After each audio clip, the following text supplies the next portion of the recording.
बच्चों, आज आप सबका इस संस्कृत की कक्षा में स्वागत है। हम आज इस बात की चर्चा करेंगे कि संस्कृत विषय क्यों पढ़ा जाना चाहिए और यूपीएससी के लिए किस प्रकार ये लाभकारी है, इसका विषय क्या है, और इसके साथ हम कुछ आपको संदर्भ बताएंगे कि किस तरह से ये आप इसको पकड़ सकते हैं।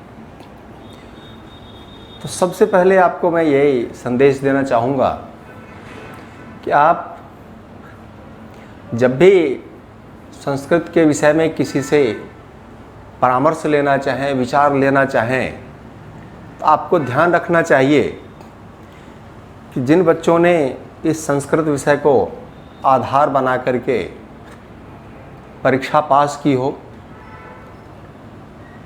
उनसे परामर्श लेनी चाहिए।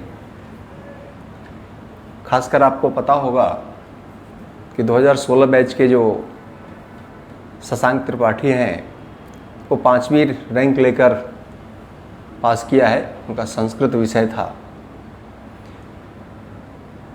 आप उनके ब्लॉग पे जाएं, पढ़ें, आपको सूचना मिलेगी।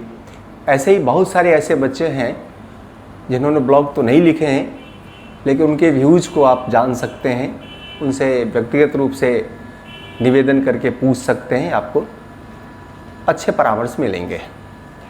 अब संस्कृत विषय की विशेषता ये है कि जाने कि संस्कृत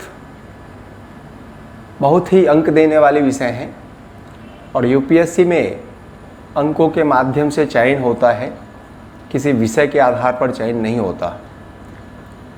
दूसरी बात, इसको अध्ययन करने के लिए आपको समय की कम आवश्यकता पड़ेगी।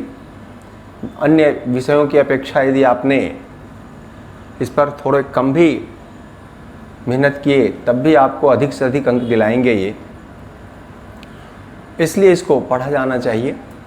तीसरी बात है इसमें, इसके जो विषय वस्तु हैं वो ऐसा नहीं है कि अंधेरे में ढूंढ रहे हैं आप, ये प्रकाशित हैं।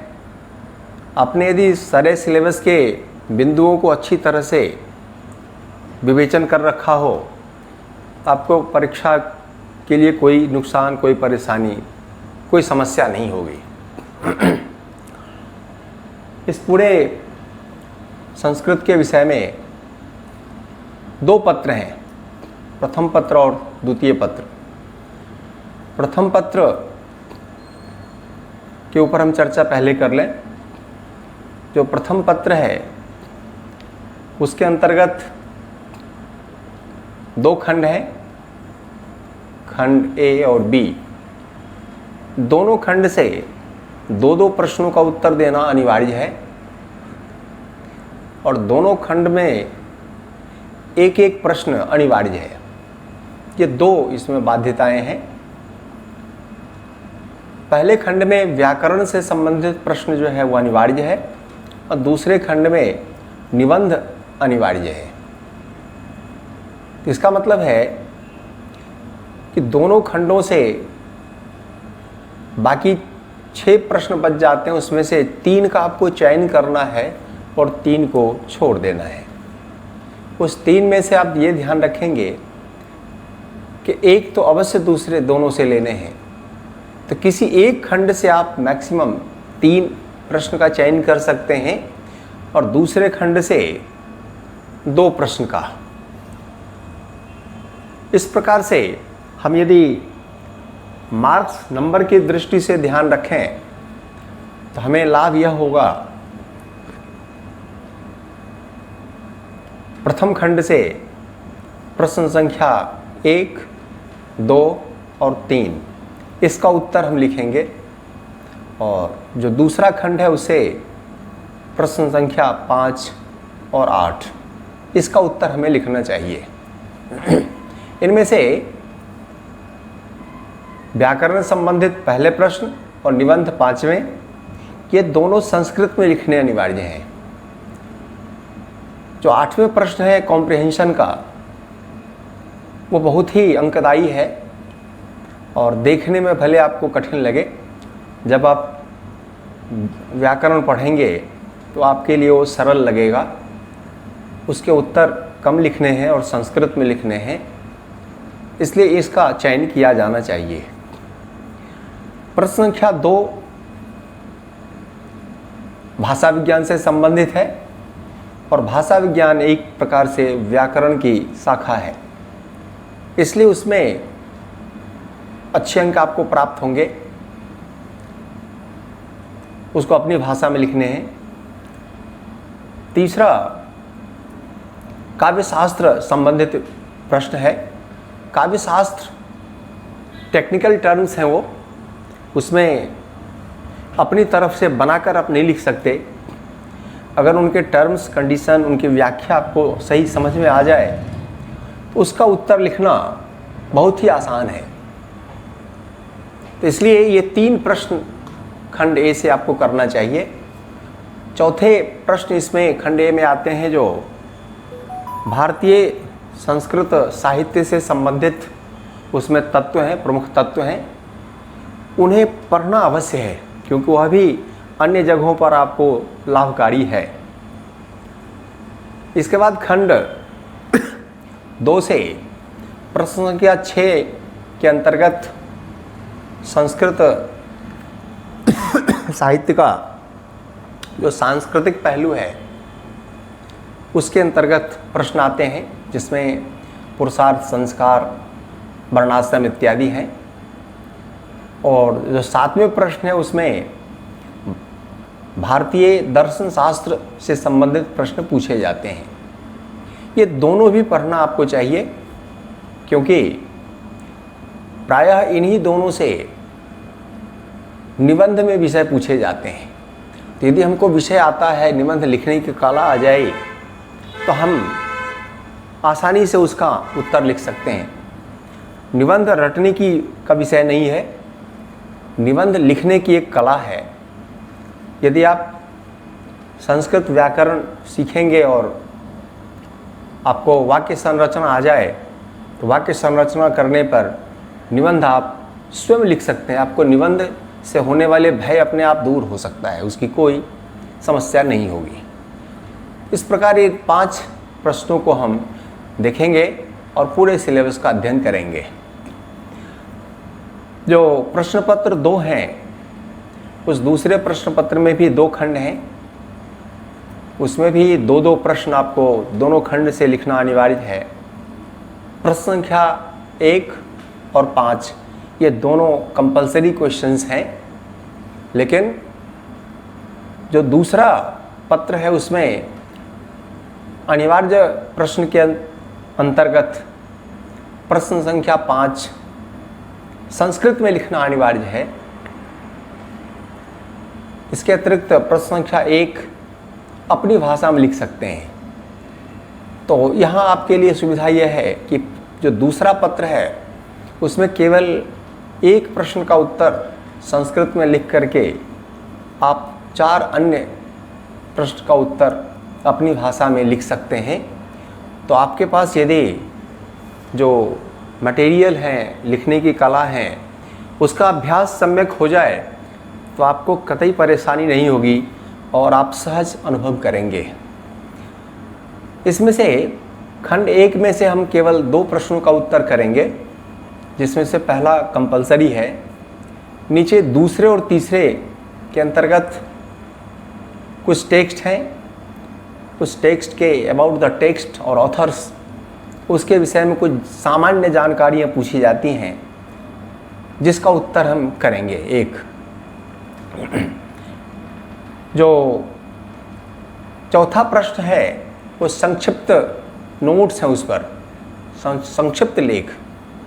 वो प्रश्न कंपलसरी नहीं है, चूँकि उसका उत्तर संस्कृत में लिखना है। अगर आप संस्कृत में सहज अनुभव कर रहे हैं तो उसका उत्तर लिखें, अन्यथा उस प्रश्न को आप छोड़ सकते हैं।